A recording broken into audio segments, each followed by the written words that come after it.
Hi, Ray Middleton here, dialogical_Ray on Twitter, Periscope and Blab, if you want to follow me there. I'm really excited about this new social media platform, Blab, and because I really think it can change recovery around trauma, addiction and mental health. And the reason for that is I think it could really enable experts by experience to come on and share the experience of what actually helps you get better, rather than it being just a few kind of places where that gets shared. And then people could exchange and have dialogue around exchanging ideas around the different things that can help. So it could increase the diversity and range of experiences, and that can help people to get better and recover. So to do that, you go to search for blab.im on the internet, and then you can sign up using your Twitter details, or join Twitter first, and then you can search for me and follow me and look for the next scheduled Blab. But there's other stuff on there as well.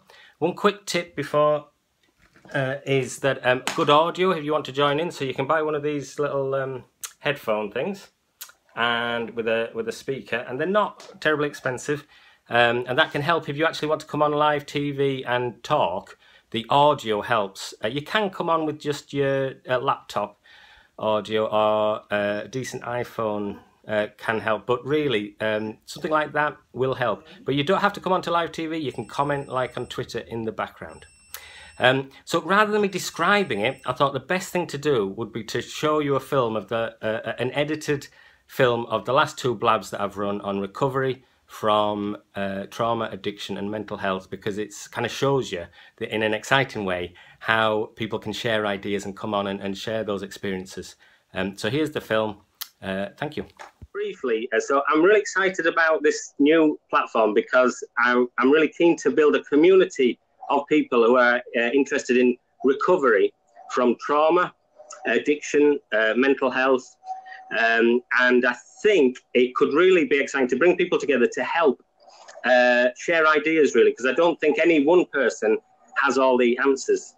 But that in an exciting way, Blab has this potential to bring different people together who wouldn't normally meet and to share ideas.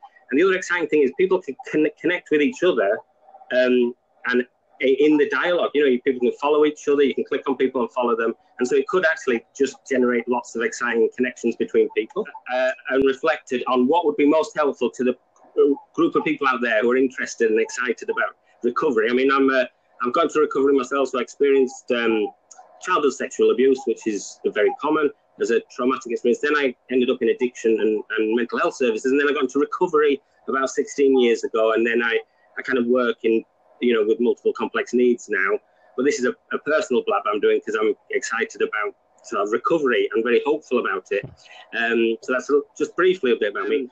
And I'm going to try this, which is I'm going to briefly explain sort of 8 great habits when I've reflected about my recovery that have helped. And it's not that that's the only way to get better at all, but I just thought because these habits aren't very controversial, it might be a way to just start the discussion off, so someone could, if I briefly said what they were in about 3 or 4 minutes, then people could say what they thought. So when I've thought about my journey of recovery, the 8 kind of sort of habits that come to mind that have been helpful is, and I've kind of summarized them quickly, is to kind of know your journey, or to map out your journey, because we're all on a journey in life. And in that kind of habit, you could think about narratives or stories that we live our life in. So there's a lot of stuff about narrative approaches. And that really means that there's a future that we want to get to in some way, a bit like if you've seen the movie The Hobbit, they want to get to the mountain that's got gold and there's a kind of all these characters in it. So it's a bit like a narrative approach. And there's a way to explain the past, which is a bit edited because you don't tell everything to everyone. But that's kind of know your journey. So where are we trying to head? And when I thought about myself, I was kind of 5 years unemployed and going in and out of psychiatric hospital as an inpatient. I didn't really have a good plot to my life, so kind of getting a bit of narrative going has been helpful. So that's one habit. Then on that journey, if you think of an allegory or a journey, on the path there might be problems. So every day I have loads of problems because I'm a human being. So like getting all the problems done. And so I thought size up the problem would be a kind of second really good habit. And what I mean by size up is when I reflected about when I was struggling, I used to kind of either minimize my problems and say, oh, it's not really a big problem. You know, I'm just, you know, I was addicted to alcohol and drugs. I used to say, oh, it's minimize it. And then I got into recovery. But or else I used to exact, you know, say the bigger than they are. And I think they're normal human tendencies. And so size up the problem is kind of trying to work out, am I describing the barrier, the block, the problem in a realistic way? And it's just a sliding scale, really. None of these are the switches on or off. It's just that I'm kind of trying to be realistic about describing the problems which are blocks on the journey of life. Does that make sense? Yeah. So then the third one is to name the emotion. And the common ones, because, you know, when I was struggling a lot, I really struggled to name my emotions. I wouldn't say I was fantastic at that still, but I've got better. And that's the idea about recovery, slowly getting better. And so now I can, you know, it's identifying that I feel anxious, angry, whether I feel guilty, whether I feel joy or fed up. And often I had a lot of intense emotions when I was struggling, but I didn't really be able to name them. So they just became a big ball of emotion that I wanted to get rid of. So part of the recovery is saying how I feel. And then the fourth habit would be about deal with the conflict. So we reflected, we tried this a couple of nights ago, and we had a really good discussion on Blab. And the idea there is like I'm a bit conflict avoidant, which is very common, but some people are a bit kind of conflict prone and prefer that kind of style. So it's kind of working out. There's usually some conflict with trying to solve a problem, and that's okay. And part of recovery is I've kind of found is having to deal with a bit of the conflict and get a bit better at that. And it's a process. And then the last four, I'll try to keep it brief, to ask for help. Because often I didn't ask for help when I was struggling because I felt, and last night, a couple of nights ago, we was talking about it's difficult to ask for help because you're vulnerable, because you're admitting you need help. But then, and I'm still learning that today, but as I get better at asking for help and knowing my role and limits, really, that's helped. Not necessarily with massive problems, but just in life, you know, because I can, you know, feel quite responsible for things, and that's a learning curve. So asking for help's an area which I can get better at. And then the last three would be coming up with a plan to solve the problem in this kind of way. I'm thinking about, you're on this journey, lots of problems crop up. I mean, sometimes we do this automatically, but planning's helpful. And then the last two would be putting the plan into action. So sometimes I kind of came up with unrealistic plans when I was really kind of stuck in the 90s. I can get stuck now, I'm not saying, but, you know, like when I reflected about it. So, but actually actioning the plan is helpful. And the final one is about reflection. And we had this could be a helpful topic, maybe just to see what different people think. Because I'm interested in the dialogue between different points of view, because we've all got different stories and journeys, and everyone's got something unique to contribute.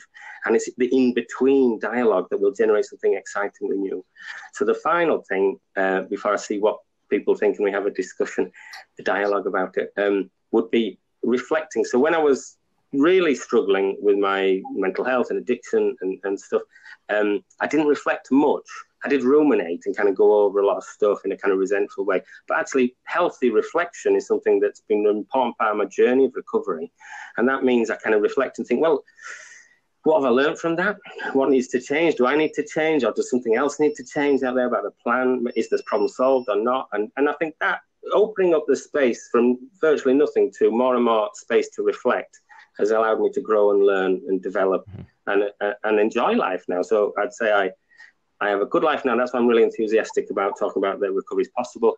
I just think there's lots of different paths to recovery. So I'd like to kind of have less of me talking now and kind of just open it up to see what do other people think, which could hopefully Jennifer and Travis, but also we could respond to some of the comments as well if people want to interact. What to start with, Jennifer and Travis, what do you think of some of the ideas or the thoughts about this? Yeah, Ray, I was actually going to ask you. You were talking about when you went into inpatient psychiatric for yourself. What was the turning point? Because I see a lot of people either they're kind of pushed into inpatient by family members or relatives or something like this, or there's some sort of a turning point, meaning either an event has happened or a realization in their own mind has occurred that kind of initiates the, I need to go seat this. What was it that you think was kind of either a turning point, or how did you end up deciding the decision to finally go in? Because you were talking about the ask for help, that fifth habit, right? How hard it is to ask for help. So what was the turning point? Well, I think I'd struggled. I was trying to make sense of a lot of the difficult thoughts and feelings I was having at the time. And I'd gone into rehab at 19, and I'd got sober for 5 years, for example. And this was in the 1990s. And then I really struggled because I hadn't really dealt with the trauma, I think, the pain. So although I was sober for 5 years, I was really struggling, and I kind of got into education and kind of used that as a bit of education is okay, but I got very good at education, but it was a bit of escapism, in terms of we're not just rational beings, we're feeling beings as well. And it wasn't really helping me. So I think after about 5 years, I'd relapsed again. And I'd say I've got mixed feelings about the decision. I think I was feeling quite desperate. There was a possibility I was asking about maybe going to rehab again. I was about 24 years old. And I think there's many different ways to make sense of it. And at the time, I went to my GP, and I think he meant well, but I don't particularly think it helped me going to an inpatient psychiatric hospital. And I think it does help some people, and it might have helped me a bit. So I'm quite open-minded about it. But to be honest, I then saw myself as an ill person, and I saw a lot of power go away to professionals who I think mean well, but I was in a different kind of, that first one about what the journey is, or the narrative. Okay. And I think I saw myself as an ill person, and then I ended up getting 7 different kinds of diagnoses from 7 different inpatient stays. And the first 1 or 2 or 3, I thought, they know what. Then after 6 or 7, I thought, hang on a second, there must be other ways to kind of make sense of this. Because so what I'd say is that's a kind of a set of ideas which does help some people. So I'm open-minded about that, but it doesn't help everybody. And if you only see yourself as ill, one of the difficulties with that set of ideas is it took the power away from me. And I thought, these professionals seem to know what they know. It's very complicated what's wrong with me. I'll wait for either the things to kick in that they were suggesting. So I think they meant well. And it's a bit of maybe a long answer to your question, but I think crises led me into the psychiatric hospital. But it took me about 5 years to get out of that system then and find things that might help me get better. And I don't want to sound too negative about it, because I think there's lots of things that can help. Some people have a good experience with that, but does it make sense about what I found difficult about getting into the psychiatric system was they didn't say, this is a set of ideas. I think it's a good stopgap, Ray, to kind of prevent people from completely sliding down with their life. But I think, as you're saying, it's not a permanent solution. And it's probably not one that's going to lead people to anything past a baseline for themselves. You can kind of get medicated, and they can kind of stop incidences from happening, but eventually you kind of have to go back out into the world that you came from and cope with the environment that you might have been having difficulty with, or something like this. And institutions or inpatient doesn't really help with that. Not really. Eventually you kind of have to move past it and beyond it and go find other resources that are going to help. And I think there's a place. Sorry, Jennifer, go on. I'd like to make some comments, because I want to piggyback on some of the things you said, Ray, because I had very similar experiences that you have. I have a complex trauma history, a complex post-traumatic stress disorder. I'm actually in recovery right now, but I have a very extensive trauma history of sexual abuse, incest, near-death as a child. And, I became I decompensated. I experienced psychosis. It tore my whole world upside down. And I was in deep crisis. Like my whole world turned upside down. I had to find a trauma therapist. I didn't even know PTSD was. I was just like, and I needed that. I needed that anchor. I needed that trauma therapist to provide holding for me because I didn't have a child. And I made the assumption, which I think a lot of people do, that experience trauma, have trauma histories, or are dealing with crisis, addiction issues, that somehow there's someone there to save us, that there's someone that's going to rescue us and fix us and make it okay. Yep. And that there's some point we need to own our own journeys. And I just found that I stopped trauma therapy a few months ago, and I realized that really it's about me. And I'm just so excited about you creating this forum because I think we can learn so much for each other. And I just think in terms of like things that Dr. Bruce Perry has talked about, is like we really lack love and empathy in our society. There aren't healing communities. There aren't places where people can go to get the kind of nurturance and love that they have. Like I could walk down my street right now and nobody knows what complex post-traumatic stress disorder is. They don't know what it's like to be a trauma survivor. I live in a very like kind of semi-affluent area. And so I'm like this white woman. I have to feel like when I go downtown, I have to plaster this smile on my face. And like they don't see my pain. They don't understand it. And I think it's like so critical for people to have formats like this. That's where I found my sense of community. That's where I've been finding my tribe. People that I could be in tears right now. It's just like feels so empowering to connect with other people that have been through some of the experiences I have been. And again, I thank you so much for creating this forum because I think it's so very critically needed right now. Can I just respond to that? I really appreciate what you're saying, Jennifer. And here's Steve coming in. Hi, Jennifer.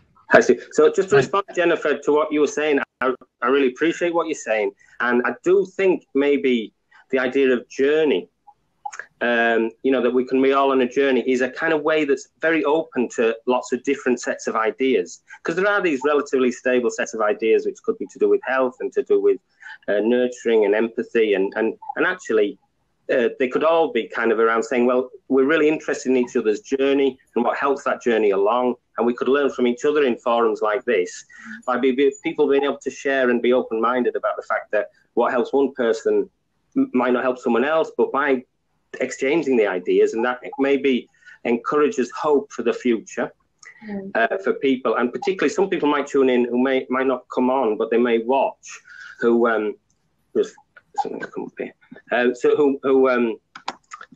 Who may watch, but may be encouraged by the conversation, but may not yet be in recovery from, say, the addiction part of things. And that's okay, because eventually you can get on the journey where you can. Right. I think it's important to acknowledge that we're all in different stages, and it's okay. You don't have to be.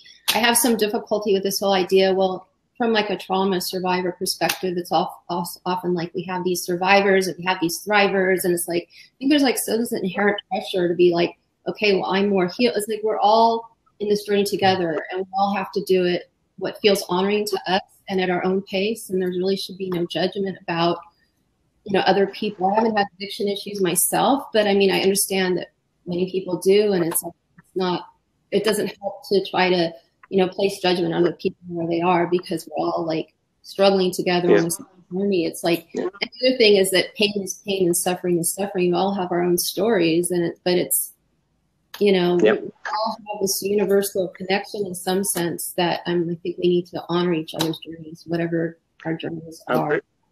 Definitely about the honoring the journey, and also the idea that people, of course, we're all at different kind of paces maybe of the journey and different stages of the journey. And sometimes kind of it's a bit like people who may have gone on a little bit further could share. It's like map making or cartography, where you could share a bit of the map and say, I got a bit lost in this place where I kind of ended up, and share that. And if that's helpful, people can pick it up.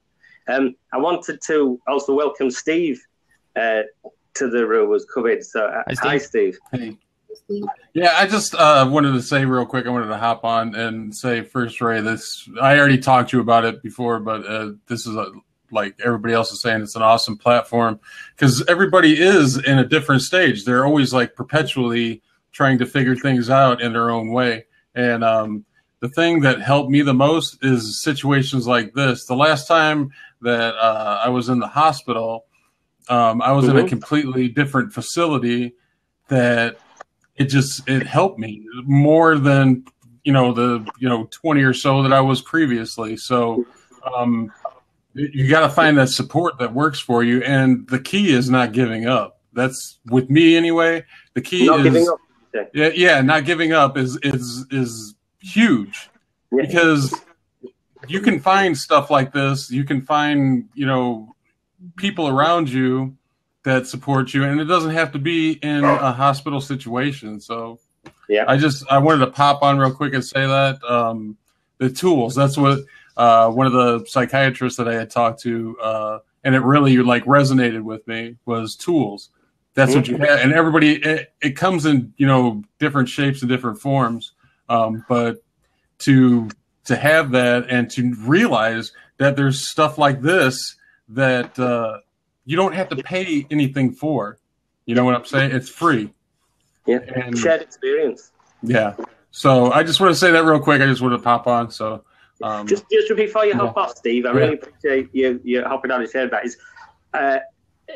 I'm just could you say a little bit more about, you found the idea of these tools helpful, and there was something really good. So you're saying about not giving up is really important, because there were many times I wanted to give up, and I'm glad I didn't. Yeah, I mean,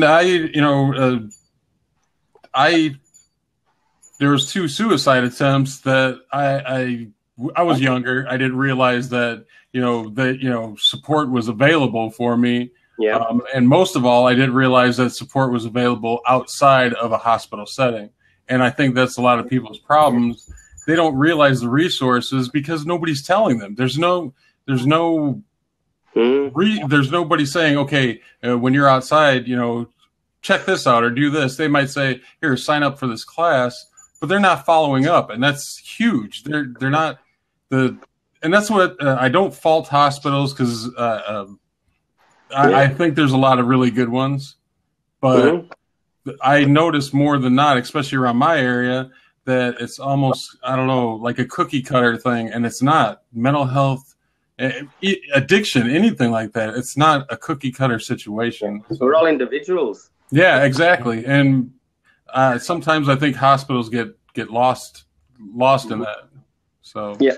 I do appreciate that, and I just to check I'm hearing you right there, Steve. There's something about connecting more to your community resources has really helped you this time.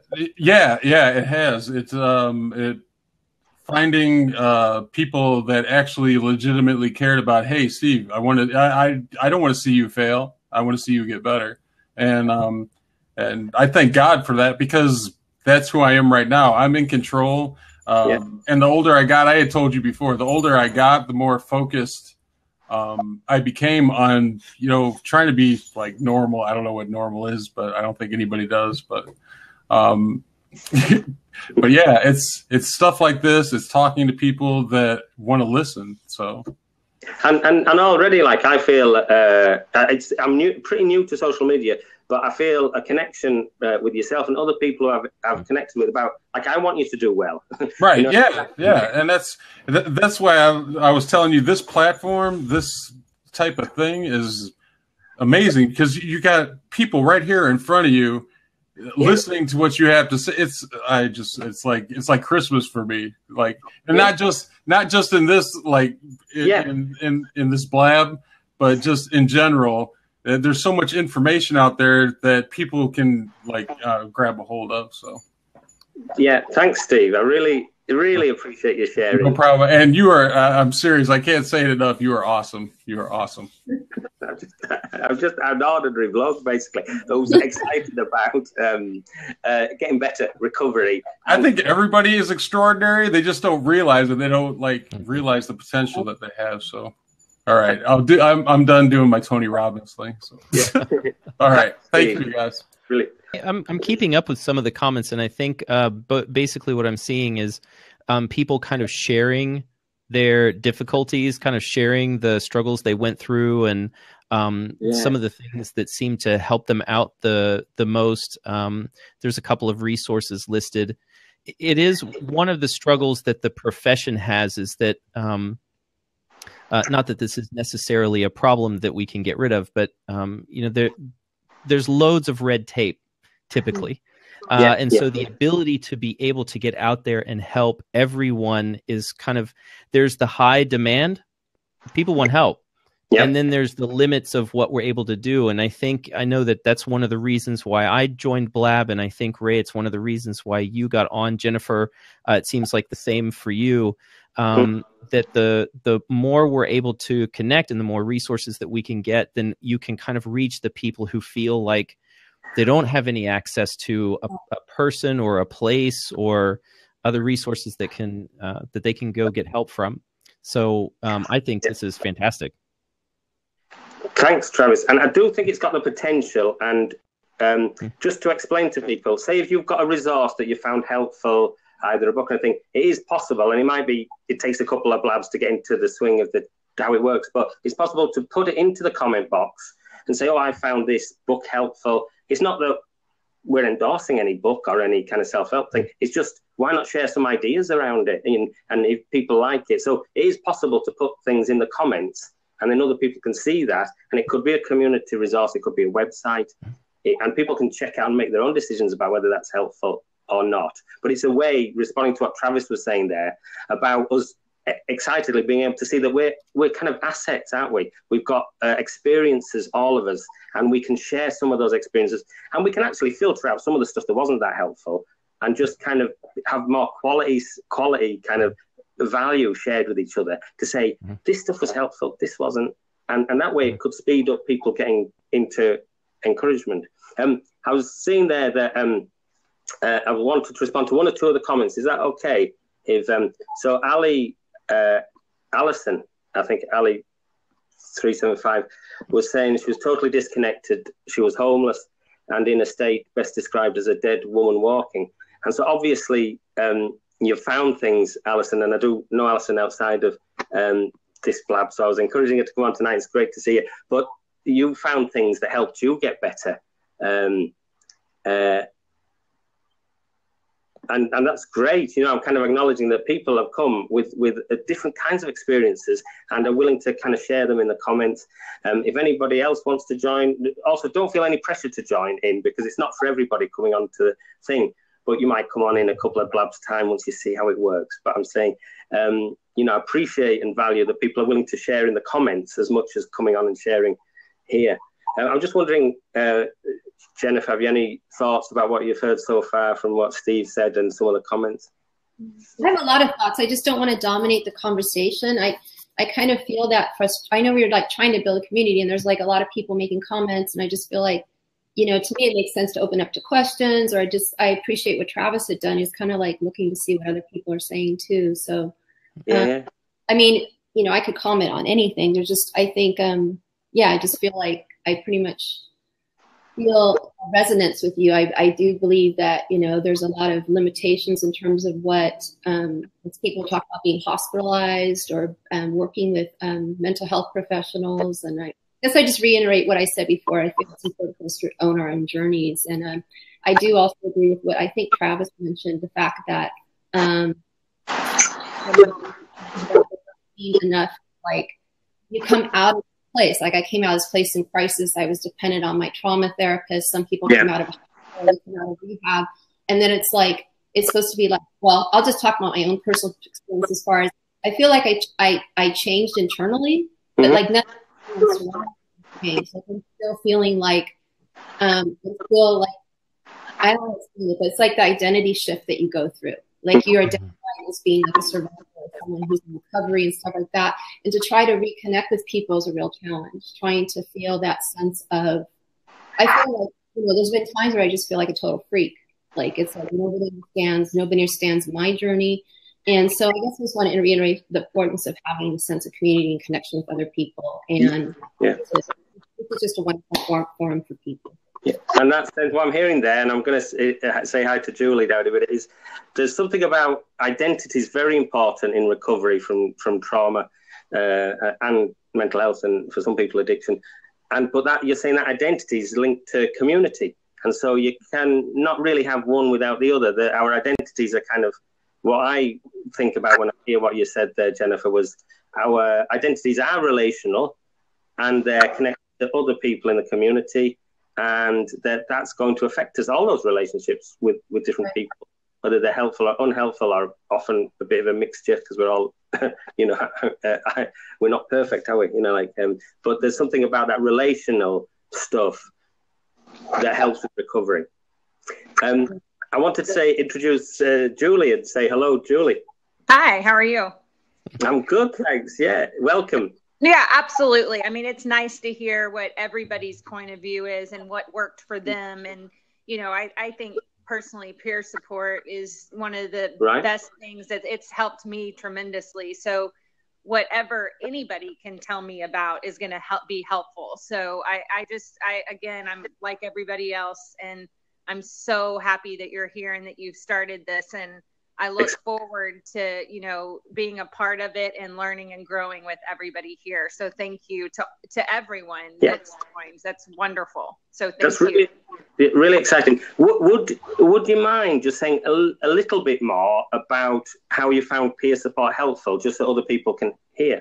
Sure. Yeah. I'm in Houston, Texas, and I am a peer support for a major mental health insurance company. I'm in recovery myself. I've been sober from drugs and alcohol for over 6 years now. So one of the things, One of the things in Houston, though, is when I meet people, and I work with Medicaid members, so a lot of them are homeless. So I build rapport with them, and we get to know each other. And one of the things that they need most from me, though, is housing resources. So that's, so that's something that I really focus on.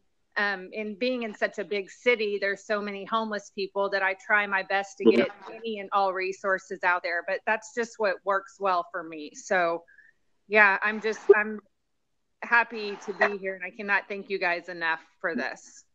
That's great, Julie. And if I could just briefly respond as well. I mean, I have a full-time job, so I work as a system broker, basically, but it's for people with multiple complex needs in Newcastle and Gateshead in the northeast coast of England. And we work with people who are homeless, who have also got active addiction problems, who have mental health problems, and often also offend. So I appreciate what you're saying about housing being an essential ingredient. If we're thinking about the way this Blab's kind of developed, about the journey of life, it's very difficult without housing to have good mental health without good housing. It's just it's like that basic kind of need. And so that's why I'm really keen on a holistic approach, which doesn't actually say you're in this category maybe of a kind of categorical kind of way of saying it's this or that. Actually, maybe you need some housing to feel kind of safe. Because I think with people who've survived trauma, and that's a vast majority of people who are homeless, it's often not seen that way. Society is very judgmental, but really it's kind of a trauma-informed care approach can be very helpful. And thinking, so basically housing, if people who've experienced trauma want to feel safe, and you often end up in places like homelessness, which means you don't feel safe and you get re-traumatized, I suppose, is the thought that come to mind when I heard what you said, Julie. Yeah.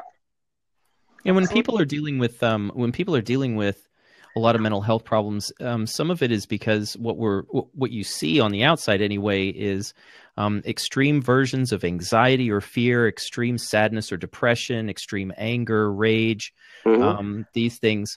The extreme versions of those emotions, because all emotions are fine, they're normal and healthy and we're supposed to have them, but the extreme versions tend to have a survival component to them, meaning the intent of the extreme version of that emotion was survival. So extreme anger is for protection from a predator or something like this. I liked what you were saying, Julie, is that what you're talking about, housing, is a survival need, right? So when you're talking about water, food, shelter, these things are basic survival needs. And so when you're seeing people who are having trouble dealing with their emotions, they're having other problems in their life, sometimes it's simply because they don't have the resource for a simple survival need, and they're acting out in a way that's a survival mentality. So they're gonna turn to extreme measures in order to try to get that taken care of. Absolutely. I'm going to hop out so somebody else can hop in if they need to, but thank you guys. Thanks, Julie. Really good to meet you. See you next time. There's all sorts of things I found helpful, but I think I did need other people to start with, because I was so, I'm sorry to what you said about trauma, and because I was struggling so much, I needed some other people around me who were fairly stable, who cared about me. And I think because I thought that they cared about me, and they did, you know, when I eventually found a kind of community that I could then think that it allowed me to tolerate the distress of feeling awful long enough without self-harming, for example, or without just kind of using drugs and alcohol as a painkiller, because I kind of had this hope for the future. So I don't know if it's quite a toolbox, but I started to form this kind of map in my head of a journey, which actually my life could get better.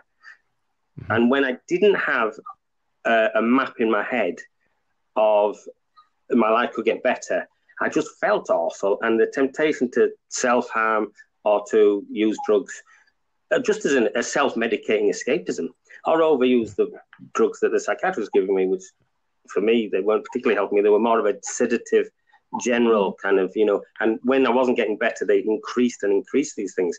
So I became very lethargic and overweight, risk of diabetes and things. So again, medication helps some people. I'm very open-minded about, I'm not saying there's one way, but what I'm saying is, reflecting on my experience, I think one of the tools that was helpful was a map that had a little bit of hopefulness about the future, that my journey of life would get better.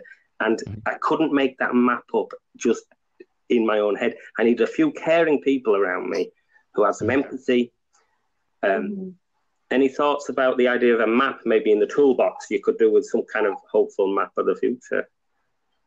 Well, I just want to piggyback a little bit on that. It's interesting you mentioned the map concept. For me, it was that I leaned so much on my trauma therapist. She became like my mother figure. I was like in such crisis, and I didn't feel like there was support in my community or even necessarily my family. They weren't understanding what I was going through.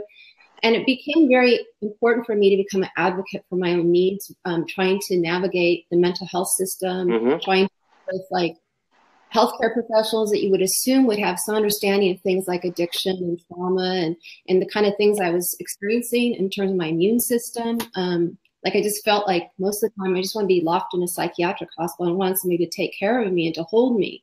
And I realized a lot of mental health professionals are not necessarily healthy people themselves. And so unfortunately, I'm not only a trauma survivor, I'm a survivor. I feel like I'm a psychiatric survivor, of someone who was, I was victimized by narcissistic psychiatrists who were not working in my best interests. And I felt like I had to, in the throes of being in crisis, I felt I needed to be able to find people that I consider part of my A-team, like people that were there for me, that they weren't there for their own self-interest. They were there to support me in my own healing, my own journey. And that took quite a bit of time. It's taken over a year to do that, to find building trust too, because trust, I think we talked about that a little bit on Tuesday, that trust we feel so very vulnerable, and to be able to find people that really are working out in our own best interest, and also the issue of control too. I think control is a big issue too, where we feel like we're being controlled by someone else, like you're going to take these medications, you're going to be doing this kind of treatment. It's really, again, going back to the idea that we need to learn to be our own healers and to take charge of our own healing. But it's necessary to have that support, to feel that there are people you can go to. And that's kind of, I thought that was one of the biggest challenges for me, to find people that were the appropriate kind of people I could work with. I started working with the naturopath, and she understood the immune system. And, I started taking herbs, and I got off the psychiatric medications, and I realized, there isn't one standard way to do this. There's alternatives, there's other ways. And we need to be able to feel like it's okay for us to do what we feel is necessary. And it's so much pushback, on part of mental health professionals. It's you're going to do it this way. This is the path. But it's our. So I just wanted to add that. I thought that. I really appreciate that. And I think one of the things this Blab could do is open up that space really wide, where people can share all sorts of different experiences, including people who feel they've been traumatized by the psychiatric system, but also people who felt it's been helpful to them. I think on that journey, what I'm hearing is, on that journey, we need to get people around us who can help us on that journey. Right. I mean, go on. It's not a doomsday case scenario. I'm sorry if I'm coming across too negative. It's just like I feel like I need to get the word out there that, you know, it's really important to own our own journeys, and it's like not really, you know, it's not the journey of the psychiatrist or the therapist. It belongs to us. Absolutely. If I could just respond, Jennifer, I don't think you're coming across too negative at all, because it's your valuable journey and experience. So that's your experience, isn't it? I mean, for me, to be honest, the psychiatric system didn't help me. It kind of caught me up. I don't think it meant badly, but it caught me up in kind of thinking that I had these 7 different categorical diagnostic kind of approach, when actually I was really hurt by being traumatized as a child. And I needed to work out a kind of narrative that made sense of that, rather than saying, oh, Ray, you've got, you know, various kinds of mental illnesses. Now, for some people, it does help to think, well, I've got this thing and this helps. And sometimes medication helps people. And so I do think that there's many different journeys, but there's also needs to be space to say, well, the psychiatric system varies. You know, Steve was saying that the last institution he was in was very helpful and the other ones weren't. So they vary in quality. I've met a couple of really sound psychiatrists, and I've also met some that, you know, didn't care. So, you know, it varies. So I think that capacity to care spoke to me when I kind of got that authentic kind of sense from someone, if they were a professional. I think actually this person does care about me. And also humility to say, oh, which I think was lacking a bit, is to say, maybe I don't have all the answers. Maybe we can offer this, but actually maybe some of the answers are in the community and outside of what we can offer. I think you just nailed it, Ray. Yeah. Usually the idea of a path being laid out by the professional in the beginning it can become the primary, and then that becomes not helpful. I think initially it's done because it's a way to be able to give people hope as they're first coming in. If they don't have that map yet, if they don't have their journey laid out, they need to know that there's something that they can do in order to be able to get help or to help themselves. And then over time, what happens is that as that person becomes more empowered, if the therapy is good, as that person becomes more empowered, they start to take the self-control of that map and that path and laying it out themselves. And they start taking initiative for help themselves. So I'll see patients start doing things like they start exercising more on their own, or they start reading their own books that they're selecting on their own. They start kind of finding their own. And that's exactly what you want, is that level of independence. I've had to tell people repeatedly that I have the worst business model in the world. My business model is to get you to not need me. That's the plan. I don't want you to come in anymore. That's the goal.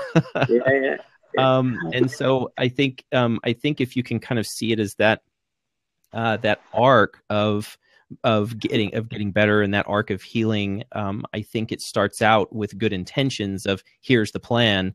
And I think, Jennifer, what you've experienced, I think some of it is those professionals who feel like they can't deviate off of that path for whatever reason, maybe because the director of the clinic is telling them that's what they're supposed to do, or because there's some sort of red tape involved or something. But I agree with you. I think in the end that it doesn't help, because the idea of that initial map is merely supposed to be a guideline, not a directive.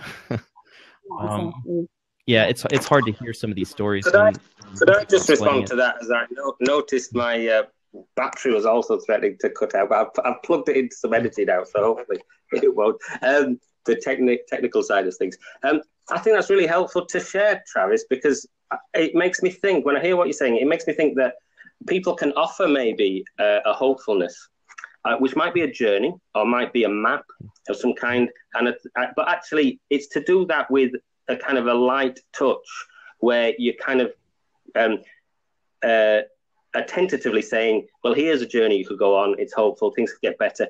But you may take various different routes. What I'm hearing is one of the tools, maybe you lend someone a tool, which might be a map, but you can do it in a tentative way where that person then can adapt that themselves and then be empowered. So there's a way to do it in a respectful and caring way, which isn't controlling.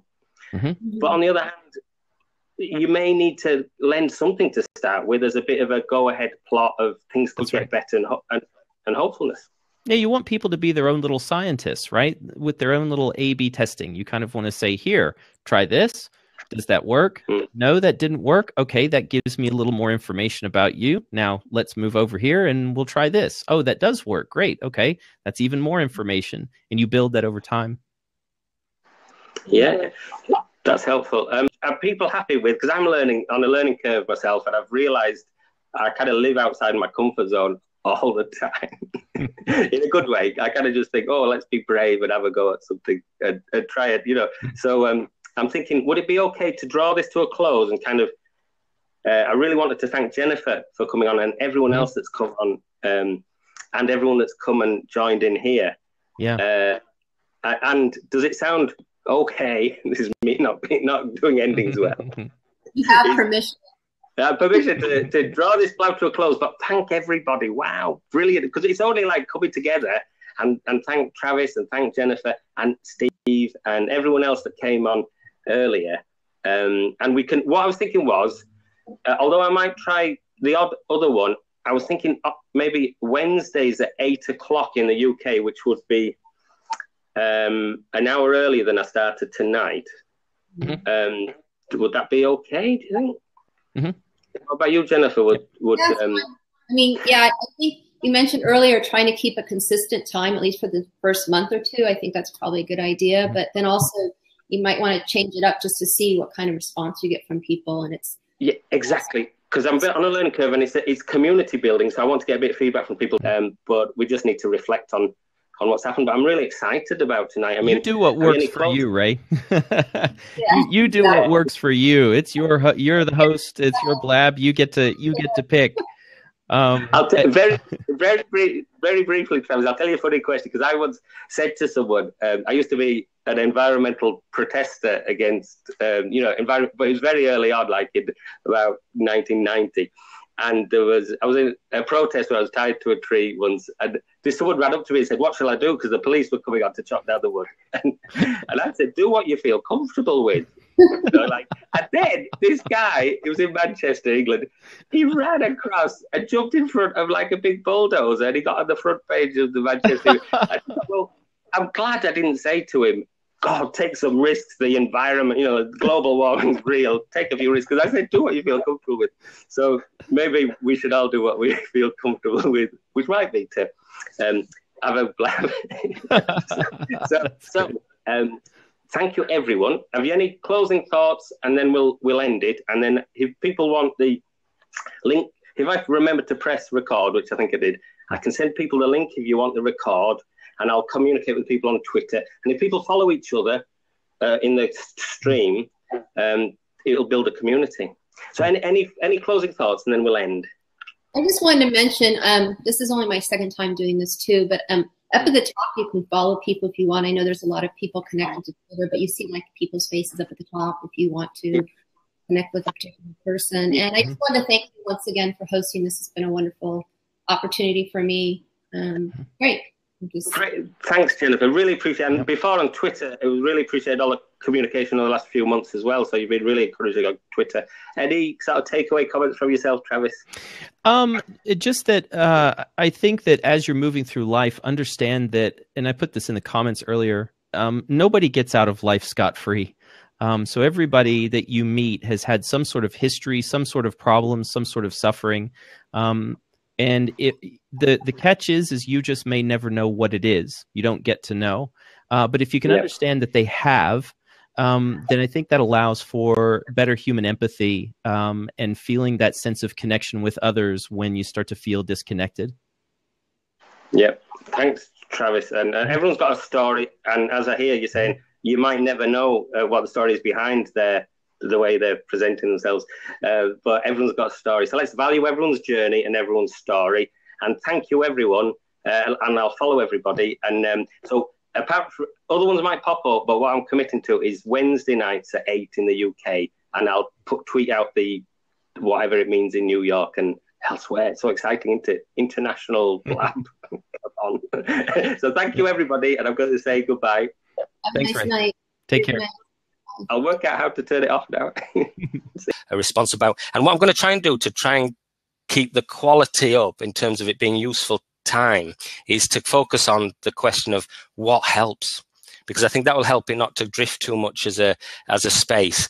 So Indra was going to come in. Hiya, Indra. So I'm going to concentrate on, I'm going to try and welcome Indra in.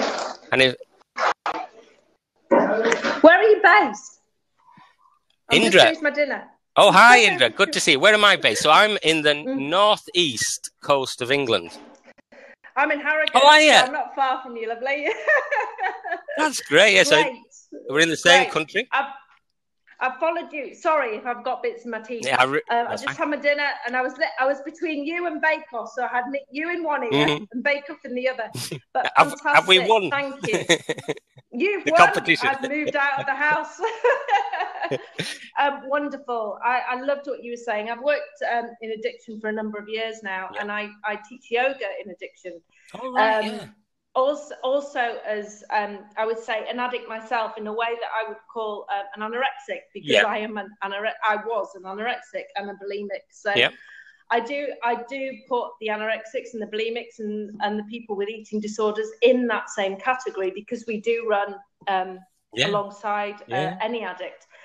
And from that place, I went on my life has been a very deep and very meaningful, and I ended up with a heroin addict for a number of years, and ended up bringing him in and out of recovery, and also then ended up going through my own recovery and then working in addiction. Right. So you now work in addiction, I work in addiction. I teach yoga in addiction. Yeah. So listening to what you say, and I've also followed you on Periscope, and I haven't heard of Periscope yet. Yeah. But, I'm waiting to hear. I'm gonna. I actually thought you were in the States, love. I thought you were in the States, so I was hanging on all day. Yeah. Oh, but you're in England. I'm in England. Yeah. We've got quite a few people here from the States as well. So what would be really helpful, Indra, is I'm just thinking, when you reflect, what would you say you found helpful in your recovery? Breathing. Sorry? Breathing. And could you say a little bit more so to help us understand? Of course I can. I started when I suffered from anorexia. I had there was a point where I lost my life. I lost my heartbeat. Right. Everything went, and I was left to kind of recover on my own, because my mum couldn't pick me up from that. She was with me at the time. We were actually at Betty's in Harrogate. Oh yeah, I know Betty's. I actually was coming up towards the hospital on the road, and I actually fell and lost my life at that point. And I was taken in to the hospital and resuscitated because I was 4.5 stone at the age of 18, which is a very low weight. And if you're in the States, I can't say what that is in pounds, but however, it's a low weight. And at that, when I started recovering, I started to learn about yoga. My dad died 2 years ago, but he was a Punjabi and very much into that kind of lifestyle. And he took me into the yoga lifestyle and said, I think you need to do this. And I started doing yoga practice, but didn't know why I was doing it. And this was before I even started actually getting involved in a class. I kind of, in a funny way, I did it myself. I looked at books and thought, oh, okay, and did the breathing. And then I joined a class and knew that from that point, I wanted to do my teacher training. So I went on to my teacher training. And from then on, I kind of moved into Ashtanga, Vinyasa, and yoga for the special child, and working through yoga practice. But in the end, I created my own breathing practice, really, which was for addiction and which was for people in need of help from addiction. So I started to work at the Cyrene. Oh, yeah, New York, and I got great results from there. And I also work in Signet Hospital in Harrogate, where I teach people with depression. And that's the connection with you there was massive, because I see what you're doing, and it was like, Yeah. oh my goodness, you know, it's like I need to listen to you. So, so through my own recovery, it sounds so simple, but it really is simple. It was the breath, and it's not something I know much about. So I'm really interested. So, is it about? What comes to my mind when I hear what you're saying is, and I might be miles off here, so correct me if I get it wrong. Is there something about slowing down your breathing and being aware of your physical presence that you found helpful? Absolutely, totally, absolutely. It's also about being aware of being disconnected. So it's not attaching to your life force, not attaching to what's going on around you, not attaching to what's going on in your mind, not attaching to what's going on outside of you, but being able to sit in a place of stillness and centeredness and not attaching to it. And I found through my recovery, certainly through my eating recovery, because I eat absolutely normally now. That's great to hear that you were 4.5 stone and now you're eating. Oh, you know, that's so good, isn't it? And your heart stop. And you're making the most of that. It sounds like now. Absolutely. Is there something? Absolutely. I was just going to ask you what I thought was. Is there something about the breathing that there's another thing called mindfulness, which again I don't know loads about, but is it that you might have thoughts and feelings, mindfulness, but you're aware of them and then you let them go, or is that a different thing, or what do you think of? No, it's the same thing. Mindfulness is something, and I don't teach mindfulness, but what I teach is something called yoga nidra. So for any of you yogis that are on here, or anybody who knows about yoga, I always relate mindfulness to yoga nidra, just in a more modern Western form. So yoga nidra is basically yoga of sleep. So it means taking people into the deepness of their being, and being able to really keep them in their centered place. And although I haven't been in a mindfulness situation, and I don't teach mindfulness, I think what's happened is that, and I don't know who created mindfulness, but whoever did has taken a concept and brought it into the Western world and helped people. And to be honest, that's a fantastic thing. If people can do that, that's great. But it is basically yoga practice, but in a actually, I think form. What comes to mind there is when I was listening to what you're saying about breathing, because that was a different thing that I hadn't thought about it before in terms of recovery. I was excited that there's these different ideas that people have found helpful, and clearly you found that helpful. I became aware of my own breathing, because I thought, how about breathing? I thought about anxiety. And hi, Steve Hoey's joined us. And Steve's going to come in, a different Steve, actually. Steve from the States is joining us. But Steve, I'm saying hello to Steve Hoey. Hi, Steve. Hello. Hi, Steve. Hi. And just before we hear from Steve, is what I was going to say is I was watching a movie called, because I've learned a lot from pop music as well, lyrics, and I talked last night about a Skunk and Nancy song that I'd found helpful. But also, there was a movie recently, Gravity, and then there's a line in that Gravity where, because I often feel quite anxious about things, but it's partly because I try to do stuff, and then I feel anxious and exposed, but it's quite good because I'm having a go at stuff. But it said the actor, they're in space and there's a disaster, and he says, it's like sipping wine, not gulping beer. And suddenly, and that really helped me reduce my anxiety, because I thought, actually, although I don't drink now, I'm a recovering alcoholic and addict, and I'm kind of but actually, as a metaphor, I thought actually I changed my breathing as a reaction to watching the movie to help me manage my anxiety, because I just thought it's like sipping in, and I breathe more slowly. So in a strange way, I did a little bit of breathing, which isn't all the knowledge you have about breathing practice, but it was breathing reducing my anxiety. So that came to mind when you talked about breathing. I just wanted to bring Steve in. Hi, Steve. Hello. How are you doing? Hi, Steve. Good. What are your thoughts responding to some of the things you've heard so far? I just wanted to real quickly interject some United States wisdom into this, since we have the international different cultures, right? Since the UK is properly represented right now, so. Real quick, the thing, like things that help me deal with, like I was telling you the other Blab before about cookie cutter kind of situations with especially dealing with bipolar and stuff like that. You have not all places, but some places, you know, many that I went to before I found one that actually, you know, kind of focused on, you know, the symptoms instead of just, okay, this is what it is, move on. But then the thing that I got the most out of was actually focusing myself on solutions. And that's why me and you, I think, hit it off so well, or connected so well, because I understand that a hospital setting is helpful, but I think it only takes you so far. And I think you have to be almost responsible for finding out other tools to use to make things work. And I started reading a lot. Well, I'm already a pretty voracious reader, but I started reading about different things like psycho-cybernetics. I don't know if anybody's ever heard of that or not. But it's like basically like the theater of the mind.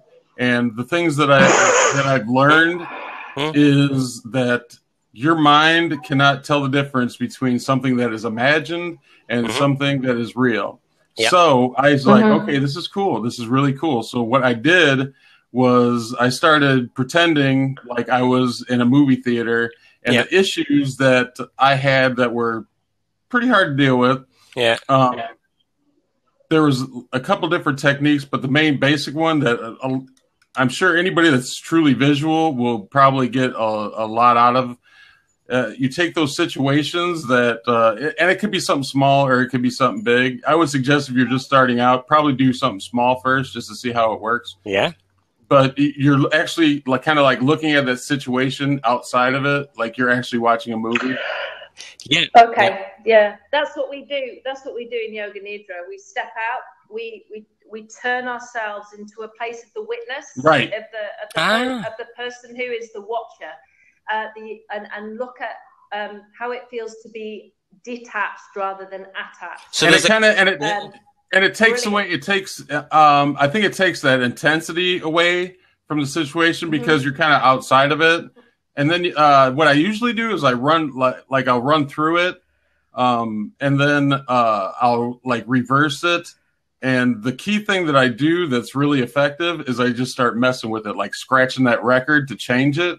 So just Steve, Steve, just so I check I've understood you correctly, and there's a connection here with what Indra's saying is, so would I imagine myself in a movie theater and see maybe a problem that I've got today or an issue, and I'd kind of then have an outsider witness kind of view of it running through and some scenarios. It might go this way, it might go that way, go backwards and forwards, and it then creates a bit of almost reflective space to kind of reflect. I've never thought of that. Basically change it to the way that you want to feel, to feel about the situation. And if that means making it goofy and running through, like, you know, the people that were irritating you are now clowns dancing around, and the most imaginative things will help you change the things that you've been dealing with over and over again, like you're in a rut. Just get creative with it, and things start changing. I did it little by little. So did it help to? So I've understanding this kind of. This is exciting because it's these examples of tools that have helped us. Exactly right. And what you're saying is, you could start with maybe smaller problems first, might be easier but you're taking an outsider kind of, in this case, a movie theater kind of idea, or it could be that you kind of, and you use your creativity to imagine different kind of ways that chapter could play out. And then did you find that helped you? Yes, it did a lot. And I just started building off it. I was like, okay, this worked for me. What else can I do? So it just, it started the ball rolling. And like Deidre was saying, it was so true. You're outside in a situation like that, especially when there's a lot of intense emotion. Yeah.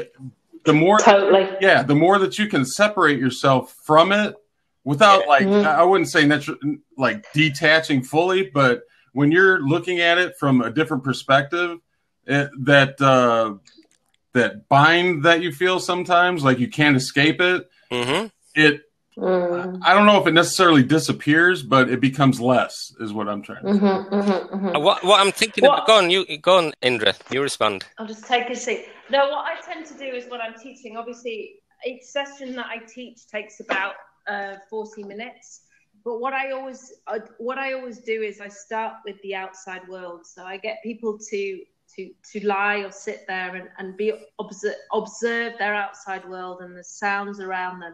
And then I bring them into the breath, and then I bring them into the mind. For example, today I was teaching at a hospital where there is serious mental illness, and everybody is on medication. And before I even started, one lady screamed and said, "I can't do this," and she ran out the room, which is very, very, very unusual. It doesn't usually happen. But you have to just let that happen, because you can't force somebody to want to do this. But the majority of the time, no matter what the situation, I'm dealing with people with addiction, with they've got their cutters, their self-harmers, their alcohol, everything, and putting them all in the room together. 98% of the time, I get people who are like, what Steve's saying is very, very similar to what I do. It works, and it's that place of coming to a point of where you can feel that place of centeredness, and you can also feel that place of, this is not me. This stuff doesn't belong to me. The mind does not control you. You control the mind. And it's just getting to that point of being able to just allow yourself to really be able to let that go. And it can happen. And it does happen. Yeah. And what's really interesting, what comes to my mind listening to you both is, I think I'm thinking back now to when I was really struggling and going in and out of the psychiatric hospital as an inpatient, is because I had a lot of, because I'd had a lot of trauma in my past, I felt quite intense emotion. And the more intense emotion I felt, it was difficult for me to do the things you're talking about, which is to what I'd call press the pause button. If you use the movie idea that Steve brought in there, I think what's really helpful is to press the pause button in the movie of our life. And it might be an action adventure, it could be a science fiction movie, it could change the kind of genre we live in our life in. But by pressing the pause button, we can either become aware of the things around us, or we could go backwards and forwards. But it was difficult to do that when I felt so terrible, because I often wanted to kind of just go self-harm, or to get, take some drugs or something. And it needed a bit of help from relationships with other people, I think, is the idea that comes to my mind, to help me to feel safe enough to actually start to reflect a bit, because it was it's difficult if you've been very reactive and had a lot of pain in your life to start to do what you two have talked about being so helpful there, is in different ways reflect on, actually my life could be different, or this could work out there are choices here. What do you think of that idea about what helps you to do this reflecting then? I think, do you want to go first, Steve? Oh, go ahead. I think with me, I was very, very lucky and very privileged to have a yoga background. So and that came from your father, is that right? Yeah, so that was there for me, and I sort of engaged with that very early on. At the age of 17, I started getting ill when I was 12. I didn't have any teenage life. I just lived a hell of basically anorexia, bulimia. It was just constant battle with my mental health, in and out of hospital, in and out of it. I can look back at it now and just think, wow, is that me? Or was that me? But, and I can still get tastes of that now, I still do. And you can't escape that, and you never can. And it'd be silly to say that I could escape that. I suppose it's part of your story, isn't it?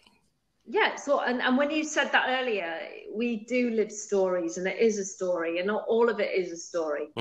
However, I do think that there was something with the physical side of yoga, the mental side of yoga, the chanting, and incorporating everything in, and finding that belief, not only in something else beyond me, and that was the big thing for me, was the engagement in there is something beyond who I am. Whether you believe in the universe, God, or whatever your belief is, that there was that spiritual connection.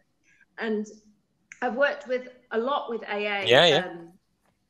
You know, people who are in AA, and AA is about, you know, finding that spiritual connection within the 12 steps. And so I think for me, this is very personal. If I didn't have that spiritual connection, I don't think I'd be here today. If I didn't have the faith in something beyond me, I don't think I'd still be alive. I think I'd be dead. So that's my faith. That's what I feel. And I always said that if I can recover, I will teach yoga for the rest of my life, and it's exactly what I did. And it's so exciting and I still do. It's so exciting to see you full of joy and positive. And yeah, absolutely. The other thing I'm hearing there, which I'm going to ask Steve what he thinks about this now, is part of my recovery. I found that when I started I needed the pain of my trauma made me very inward looking and self-obsessed, and I don't mean that in an overly critical way, but, you know, I was like, I was thinking about myself. Part of recovery was reaching out, and relationships with other people was very important, and that wider world, which can be to do with spiritual release and God, and a relationship with God for some people, and that is for myself. For other people it's not, but just the relationship with the wider community that cares. But what I'm hearing as well is that you help other people, and that you're kind of trying to use your chance of recovery to help other people, and I identify with that. And I'm wondering whether this idea of connecting to a wider bigger community, or what Steve thinks about, whether that's part of the toolkit on the journey. Yeah, it is. And to say that there's one, you know, answer is completely false, because there's not, and everybody's so different, and people's situations, while they might be similar, you know, for face value, nobody has the same emotional, you know, makeup, and so everybody deals with it in a certain way. And with me, I was kind of opposite of you, Ray. I was more doubting of myself and what I was capable of doing for a long time. I was like almost intentionally trying to ignore myself. I don't know if that makes sense or not, but and it was easier for me to, I don't know, kind of push people away, and that way I didn't have to deal with the outside world, and I didn't have to deal with the issues that were going on inside of me. And I didn't really have a strong, like, base to work off of, as far as, and my family's awesome, don't get me wrong, but they didn't understand. They didn't, and instead of saying, hey, help us understand, they were more like, okay, we're just going to kind of ignore it and see if it goes away. And it doesn't go away. So what I did was I found books were my, I guess my tutors, or whatever you want to call it.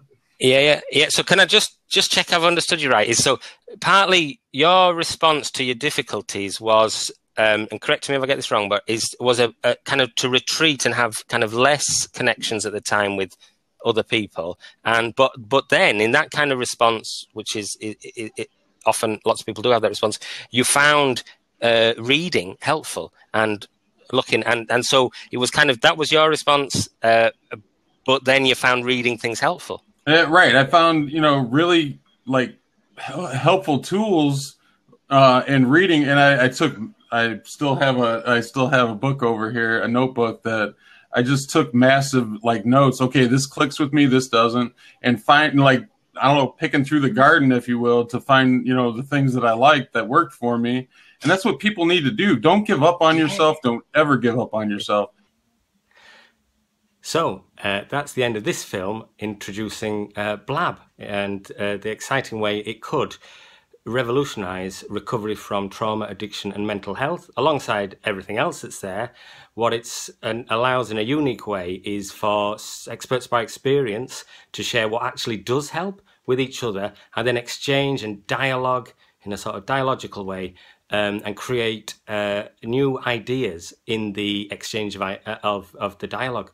So hopefully the film shows you that there's lots to reflect on there, that one idea leads to another as people come together with their unique journeys, and hopefully you can see the potential for it. So if you're interested, you can look for blab.im on the internet, and then you can follow me, dialogical_Ray on Twitter, Periscope and Blab. And then if you look on Blab for scheduled shows, you should be able to see that when the next one is. So thanks for tuning in. I particularly wanted to thank everyone that's been brave and come on and shared for these the last two Blabs which have been shown in this film, which is Jennifer and Travis and Julie and Steve and Indra. Hopefully I've remembered everyone there. Catch you next time.